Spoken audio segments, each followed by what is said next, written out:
Iniciamos entonces nuestra primera sesión del Seminario de Primera Infancia en el Espacio Público, experiencias latinoamericanas con el tema de inclusión educativa.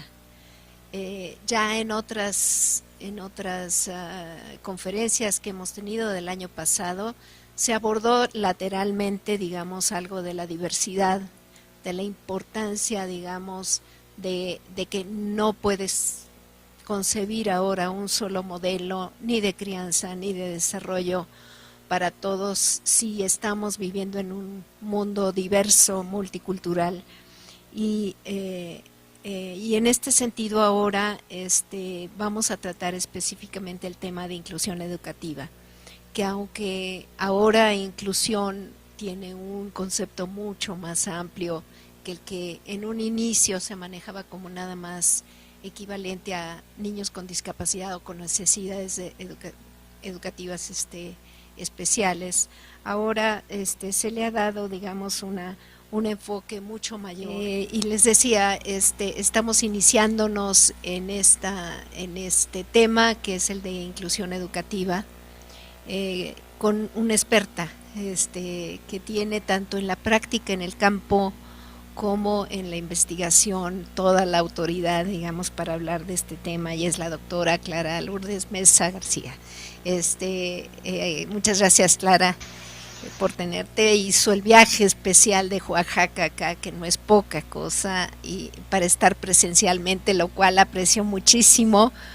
Y bueno, nos da un gusto porque, bueno, para nosotros, aunque ustedes también nos ven aquí cara a cara, no es lo mismo que tenerla aquí en físico. Entonces, bien, les digo un poquito quién es Clara Mesa.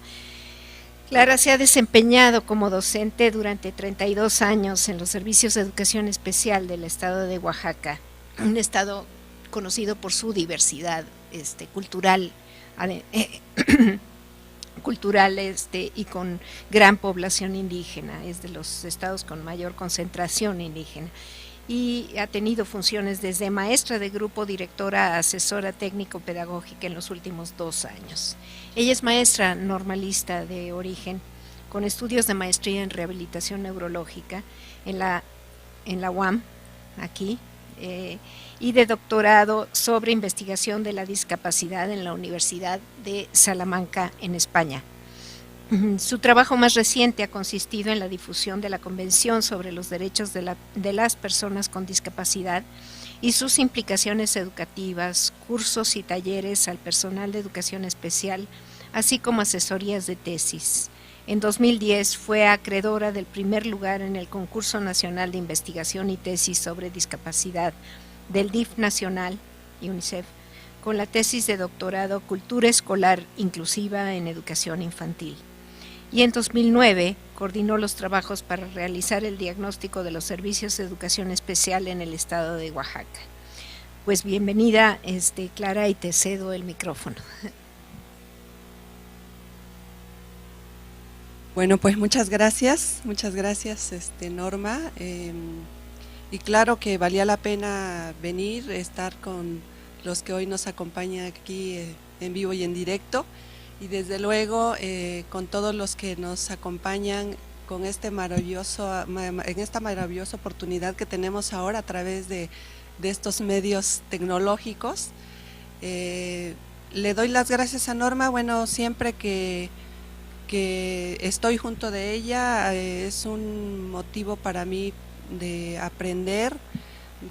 Recientemente se hizo aquí un evento para compartir investigaciones, y pues bueno, siempre es una oportunidad de escuchar otras voces, y le agradezco mucho que me haya invitado para tocar este tema de la inclusión referida a los niños con necesidades educativas especiales y con discapacidad, porque aunque inicialmente digamos que muchas de las cosas que se dijeron estaba en relación con ellos, ahora que el término inclusión es un término que algunos le han denominado como un término paraguas porque abarca muchas cosas, pues paradójicamente se ha dejado como a un lado el asunto, el tema de esta diversidad por motivos de discapacidad.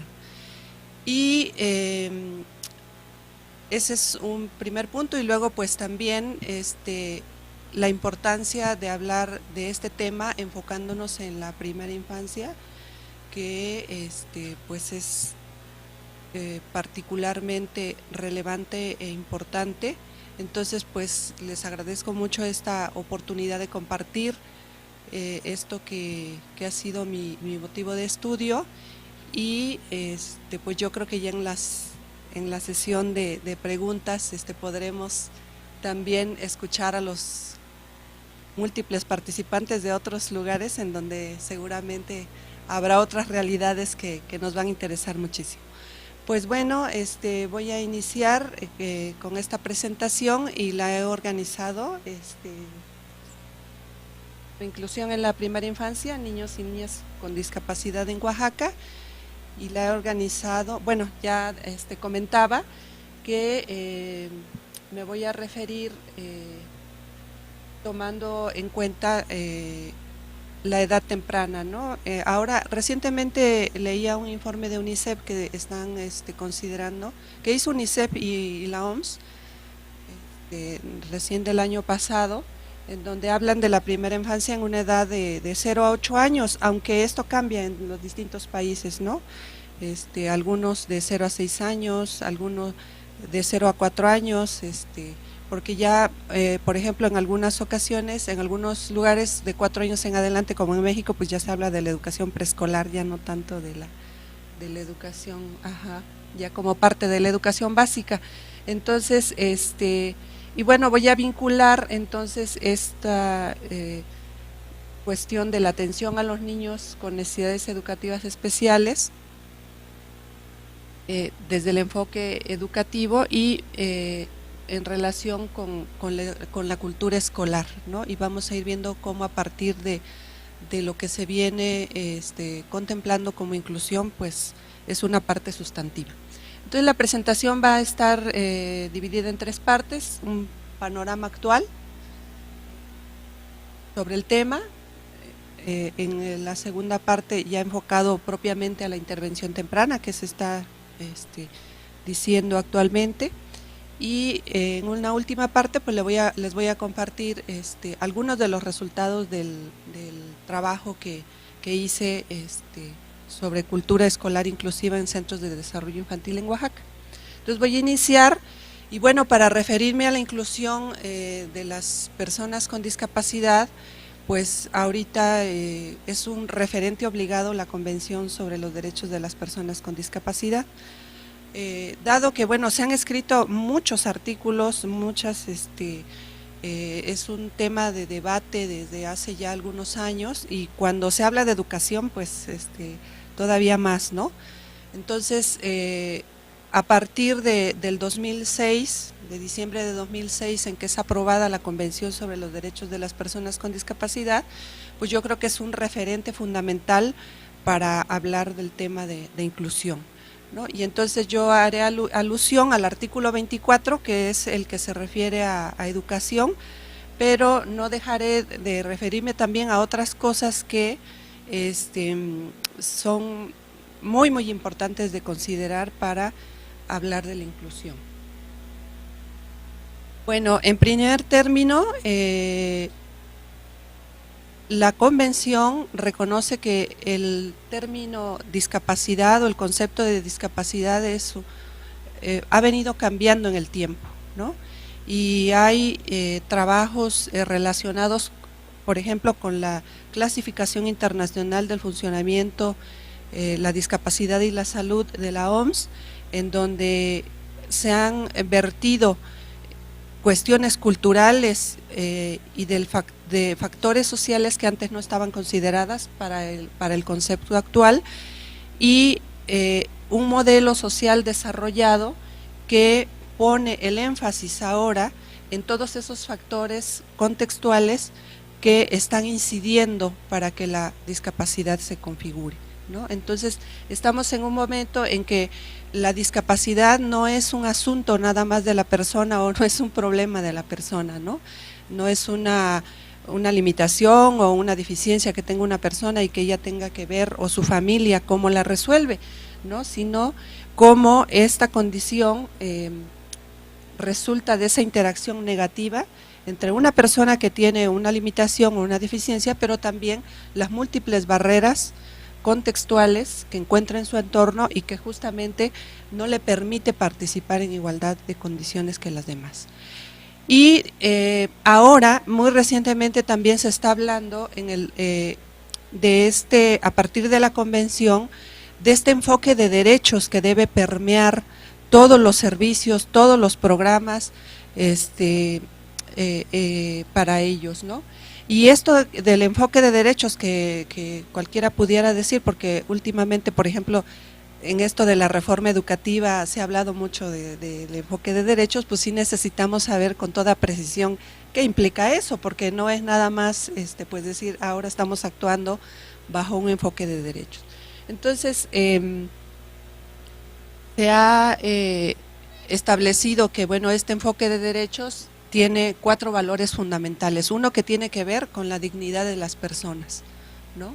Entonces, en este sentido, son sujetos con un valor intrínseco, ¿no?, e inestimable como cualquier otra persona, y deben de dejar de ser considerados entonces como objetos de protección, objetos de tutela, objetos de la caridad, que es el concepto que habitualmente se maneja en los programas, en los medios de comunicación, cuando se habla de ellos, ¿no? También viene este valor de su autonomía y de su capacidad de autodeterminación.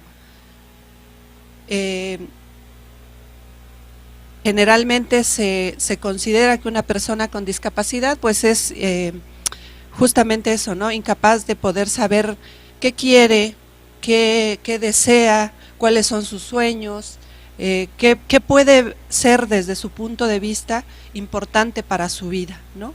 Y entonces ahora se está trabajando mucho en esto de la autodeterminación como esa capacidad de decidir sobre la propia vida.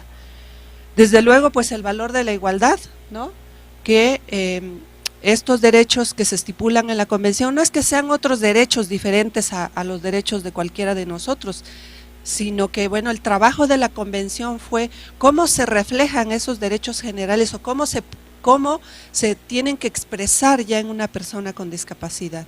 Cuando se habla de educación, de salud, de cultura, de recreación, etcétera.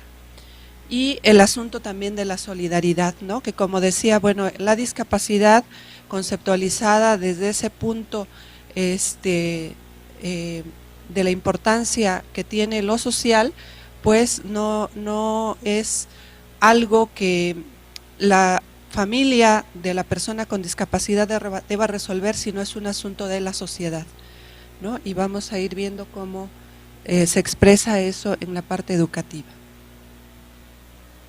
Y quise retomar esto que encontré en un libro de Jürgen Habermas, un filósofo alemán que habla de la inclusión y que me pareció un concepto que puede ayudarnos a clarificar mucho en estos debates que se están llevando a cabo sobre la inclusión, y que a menudo se dice, bueno, ¿cuál es la diferencia entonces con integración, ¿no? Si antes se hablaba mucho de integración, ahora se está hablando de inclusión, ¿es una cuestión nada más de moda o qué pasa, ¿no? Y entonces esto de la inclusión tiene que ver justamente con lo que Habermas dice, ¿no? Esos límites abiertos de la comunidad, de las comunidades, de la sociedad, para que la persona con discapacidad sea sin dejar de ser lo que es, ¿no? Es decir, no le vamos a poder nosotros pues no vamos a poder hacer nada prácticamente, porque si es una persona sorda se le quite, ¿verdad? O si es una persona con discapacidad intelectual o con autismo, etcétera, pero tiene derecho a estar como es. Y antes se pensaba que ellos no se daban cuenta de su condición y eso, por ejemplo, se experimentaba mucho con las personas, con los niños, ¿no? Con discapacidad intelectual, con los jóvenes. Se pensaba, bueno, pues son como angelitos, ¿no? Ni se dan cuenta de que tienen una condición. Y ahora en los últimos estudios se ha podido evidenciar con un poco de más cuidado, con otros métodos de investigación, que sí se dan cuenta, que sí saben quiénes son, pero que quieren seguir siendo lo que son, ¿no? Y que a eso se refiere a Habermas entonces. Y esa es la gran diferencia para mí que nos plantea esto de la inclusión, ¿no? Que un poco en la integración era como en la idea de, sí, formas parte de, pero tienes que adaptarte a las condiciones, a la organización, a las formas que aquí con las que interactuamos, con las que trabajamos, con las que evaluamos, etcétera, ¿no? Entonces eso es una cosa fundamental porque en ese sentido se tienen que desarrollar. Entonces hay un investigador que es referente fundamental de los estudios que se han hecho ahora sobre discapacidad, Mike Oliver, que dice, no se trata de que nos inviten a participar en el mismo juego, se trata de que ahora inventemos otro juego en el que todos tengamos cabida, ¿no? No que nosotros tengamos que jugar con las reglas del juego que ya había, sino que ahora se haga otro tipo de juego. Entonces esto es lo que un poco marca la diferencia en lo que actualmente se considera como inclusión. Y entonces, como yo decía, bueno, a estos puntos fundamentales tenemos que tenerlos como siempre presentes a la hora que hablamos de inclusión y que están en la convención a lo largo de los 50 artículos que la conforman, ¿no? Uno, el sujeto de derecho. En el artículo 12 de la convención dice que todas las personas con discapacidad tienen el mismo valor ante la ley, ¿no? Y recientemente en México hubo una demanda de un joven con autismo, no sé si ustedes se enteraron, pero en donde le está exigiendo que se ponga en práctica ese artículo para que él pueda decidir sobre sus bienes, ¿no? Entonces, y bueno, se llevó hasta la Suprema Corte,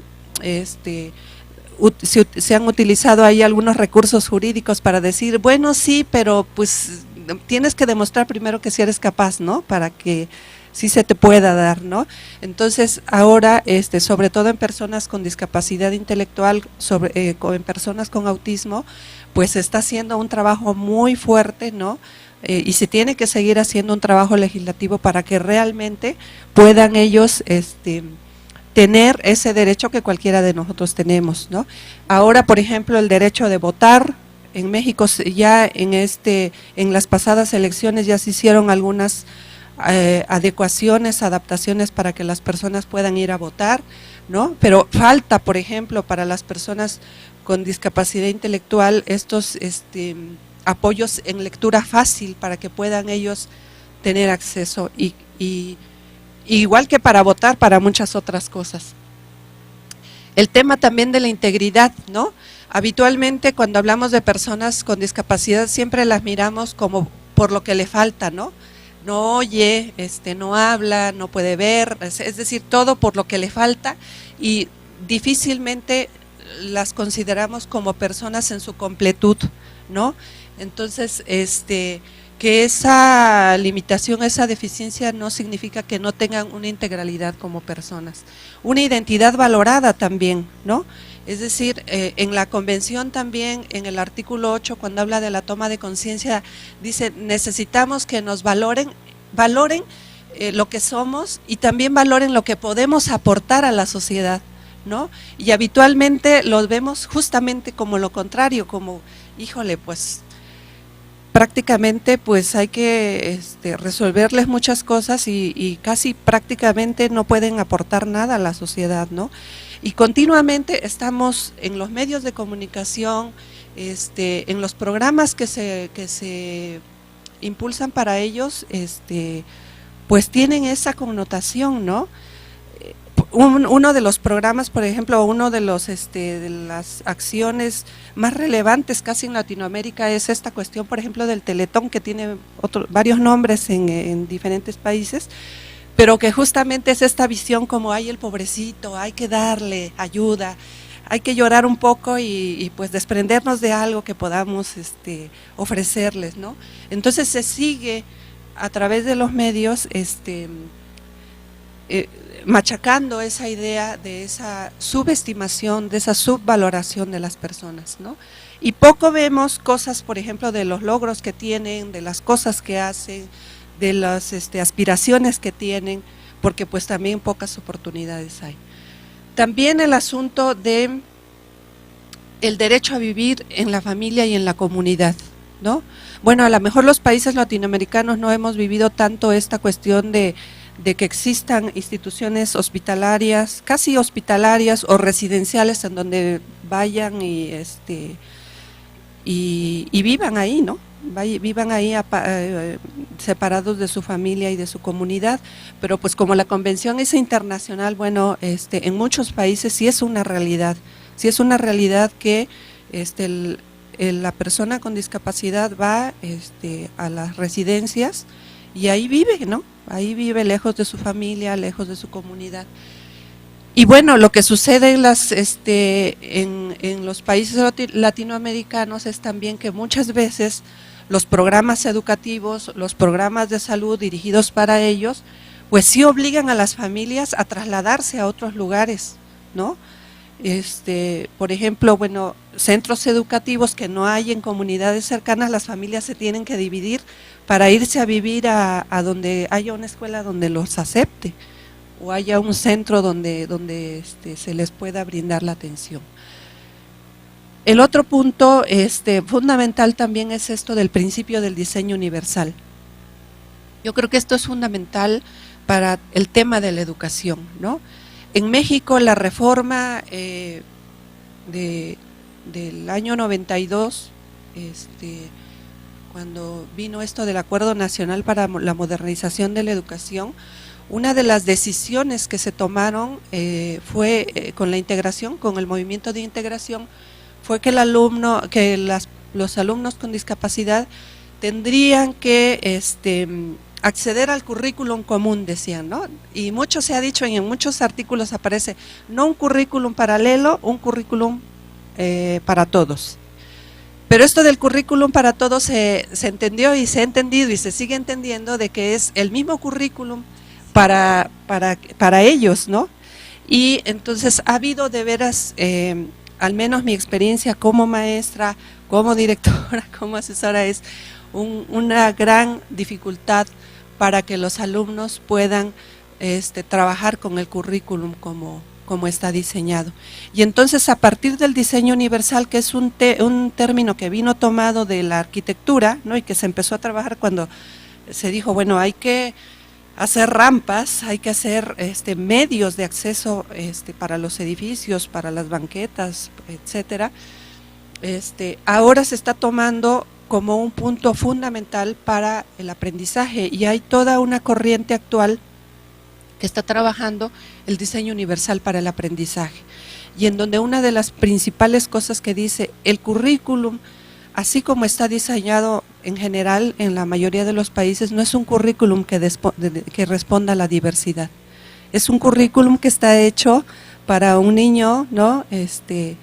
Para un niño promedio, dicen, que no existe, pero que más o menos tiene garantizado, pues que ve, que puede, y un ejemplo muy claro, por ejemplo, son los libros de texto, ¿no? Pues los libros de textos están hechos para niños, salvo en México, salvo los libros que están hechos ahora para los niños de alguna habla indígena, ¿no? Que ya aparecen en su lengua. Y para los niños débiles visuales se hicieron los macrotipos, pero son los mismos libros de texto, nada más que amplificados. ¿sí? O sea, no hay el cuidado del contenido, no hay el cuidado del tipo de letra, del color de la letra, todo eso que desde el diseño universal, por ejemplo, ahorita se está trabajando en una parte muy fuerte que se llama textos de lectura fácil, ¿no? En donde hay toda una serie de recomendaciones y son textos para niños, por ejemplo, con discapacidad visual o con problema de aprendizaje o con discapacidad intelectual. Y entonces el principio del diseño universal pues dice eso, ¿no? Justamente que el currículum debe garantizar que el alumno se entere de qué va a aprender, ¿verdad? Que el alumno, ¿sí?, que sepa de qué tema, de qué se trata, de lo que vamos a aprender el día de hoy, que tenga la posibilidad de implicarse, ¿no?, que pueda implicarse en las actividades y también que pueda demostrar y sobre todo demostrarse que aprendió. Y eso es algo fundamental, porque yo creo que en la parte de educación eso es algo que hemos descuidado un poco. Para este asunto de la autodeterminación que decíamos, es fundamental que los alumnos sepan que aprendieron, sepan que tiene una razón de ser el ir a la escuela, sepan que fue importante ir ese día a la escuela porque algo aprendieron. Entonces, este principio de diseño universal es algo que tenemos que tomar muy en cuenta. Y el principio de autodeterminación, que ya me había referido un poco anteriormente, y que tiene que ver con este sentimiento de tener el control de la vida en sus manos. No quiere decir, como se había entendido un poco anteriormente, que actuar independientemente o actuar sin el apoyo de los otros. No, en este aspecto, y vamos a ver más tarde, más adelante, los apoyos se vuelven fundamentales y una persona puede necesitar de apoyos para autodeterminarse, es decir, puede necesitar de apoyos tecnológicos de alguna otra persona, de algún medio, para poder decir qué quiere y tomar las decisiones más importantes de su vida, ¿no? Y entonces vemos pues que esto de la inclusión tiene que ver con la participación a todos los niveles, ¿no? La participación en la escuela, la participación en la vida en general, en todos los ámbitos de la vida, ¿no? Y tiene que ver con implicación, con decisiones, con opiniones, con elecciones y sobre todo con estar con los otros, pero en ese sentido de dignidad, de ser importante como persona, como cualquier otra. Y bueno, ¿cómo transitamos a ese enfoque de derechos que implica todas estas cosas de las que hemos hablado? Pues justamente esta cuestión que nos tiene hoy aquí, que es el tema de la atención temprana, ¿no? Cada vez cobra más fuerza esta evidencia de la importancia que tiene para los niños que nacen en alguna condición de riesgo o ya con alguna condición de discapacidad, la intervención y la educación temprana, ¿no? Entonces, estaba revisando, cuando yo hice el trabajo de intervención temprana, bueno, había algunas cosas ahí que ahora las confirmo. En este documento, hay un documento de debate que está ahora de la UNICEF y la OMS que yo les recomendaría que leyeran. Había aparecido uno de la UNESCO del 98 que hablaba específicamente sobre atención temprana. Ahora este es uno de los que se enfocan en el tema y le llaman ellos un documento de debate porque justamente pues todas estas cosas siguen siendo cosas como no tomadas en cuenta, ¿no?, en los distintos países, ¿no? Entonces, esto de que los primeros años pues es pues las bases, ¿no?, es donde nosotros adquirimos pues todos los andamios, todos las bases para nuestro desarrollo y aprendizaje, ¿no? Son los años cruciales de la organización neurológica y del comportamiento. Y esa es una cuestión fundamental a la hora de impulsar la intervención temprana.